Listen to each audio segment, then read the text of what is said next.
I do really like how they combine the front camera and the rear camera. And now moving on to complete darkness at night in a parking lot here. Got my daughter and the screenagers in the back of the car. Today we are reviewing this dash camera, the E360 from Vantrue. It's the Ace bundle. The Ace bundle comes with this selfie stick, the main camera here, which is a dual lens 360-degree camera. This also has a camera on the rear that you can mount on your rear window. What I'm most interested in is the night vision of this camera. We're going to test all these things out. So let's go see what this looks like in a real vehicle. Okay, we are sitting here in the car now. I've got it hooked up in a temporary fashion, as you can see. I've got this wire running down, 12-volt adapter in here. I do like how it sits, you know, sitting from here and the dash. I don't see a lot in my vision. It hangs down just below the mirror, so if I've got the mirror positioned here, it's not really cutting into any of my vision. And then on the back, you can see we've got the rear camera facing back there, so hopefully that will pick up everything in the rear. So we're gonna go ahead and give this a test, see how it does in the daylight, and then we'll test it again here as it gets to dusk and dark. Okay, here we are. It's obviously daytime. We have cloud cover, so not direct sunlight, but it looks really good. We're in the panoramic 5K view, and I do really like how they combine the front camera and the rear camera. It's actually all on that same front-mounted camera, but you get a nice view of the cab and the rear window, and then you also get the view out of the windshield, and that's all combined into one MP4 file, which is a panoramic view file. Looks pretty good in my opinion. I definitely like this view a little bit better than the rear camera view, and I'll tell you why here in a second. And here's a view of that rear camera through the back window. You'll see the defroster lines that show up, and most importantly, you'll see the tint. I think that the camera is actually a really good camera. Seems to be high quality, takes very high resolution, just like the front cameras. However, my car is pretty heavily tinted with 20% tint, so keep that in mind. If you are someone that has really dark tint on your car, you may not necessarily need this rear camera, or you may end up with a slightly subdued image like you see here. Okay, and here we are at dusk. So the sun is down, and you can see, you know, car headlights, everything in the cab looks a little bit darker, not as much detail, and I am heading sort of into where the sun sets to the west, so this should be kind of a good example of what it looks like, at least for the interior camera at dusk. And here's what that rear camera looks like at the exact same time. It does look a little bit darker, but again, that's due to the tint on the back window, so it's quite a bit darker, and I don't have tint on my windshield. And now moving on to complete darkness at night in a parking lot here. Got my daughter and the screenagers in the back of the car. So the inside is definitely that infrared style look, but I do like that it picks us up and you can actually see a decent amount of detail in the cab. Of course, we have street lights and things in this parking lot, so we're going to move on to a little bit darker area here on a back road with no street lights. And here we are comparing the rear camera again with that in the same parking lot that we were just in, showing you the front camera. It looks pretty good with ambient light considering the tint level. I really think if I didn't have that kind of extra tint, it's definitely darker than a factory tint. I think if I didn't have that, it would look a lot better and be a lot less reliant on external light. And here we are again, complete darkness and out on a road that has no streetlights, really just oncoming headlights. Still looks pretty good in my opinion. I think this is probably as good as you're ever going to get out of a dash cam or really any of these small sensors.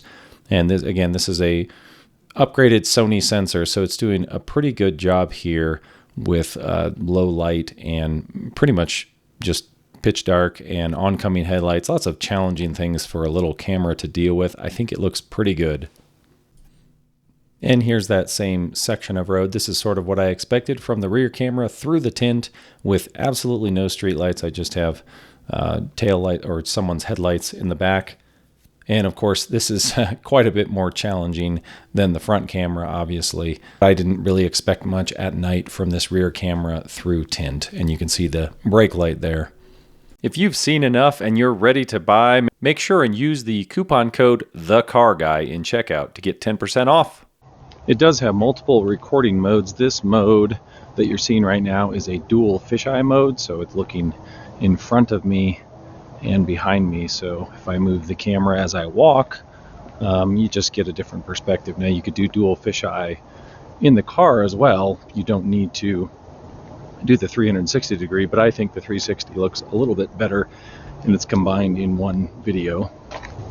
You can also do modes like this. It's a dual 1440p at 60 frames per second. You probably won't be able to see the frame rate through this, but it is pretty cool that you can get 60 frames per second as well through this if you do want a higher frame rate.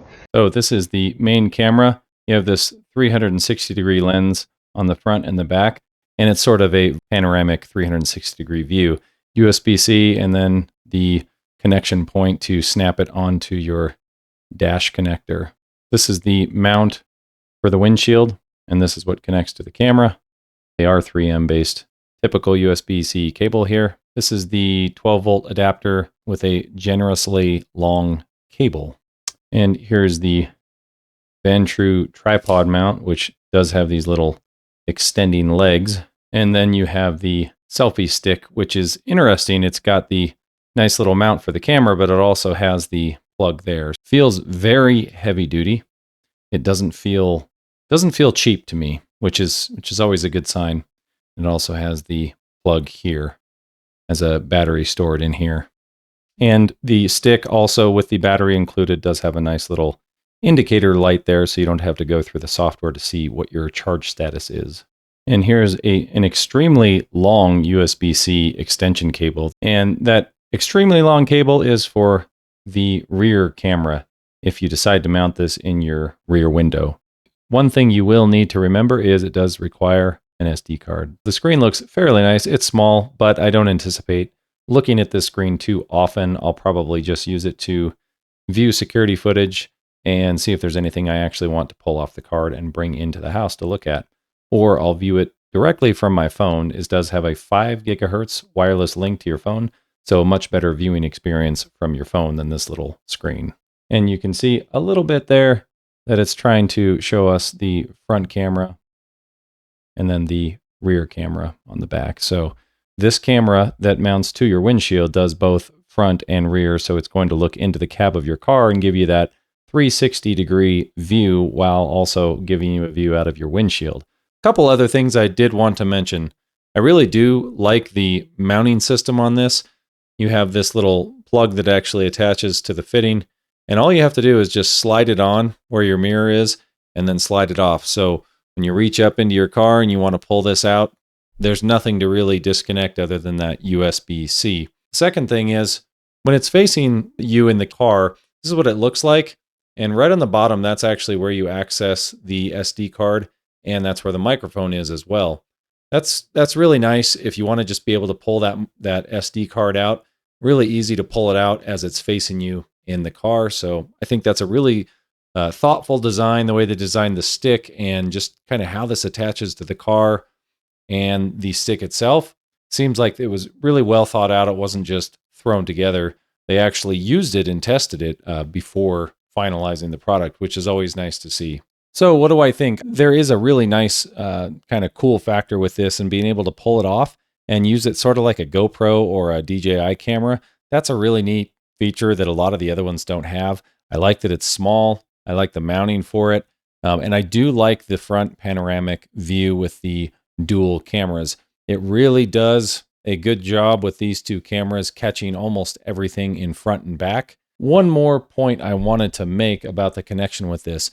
You could run this directly to, the traditional 12-volt adapters in the car, or they do sell this universal hardwire kit for $20.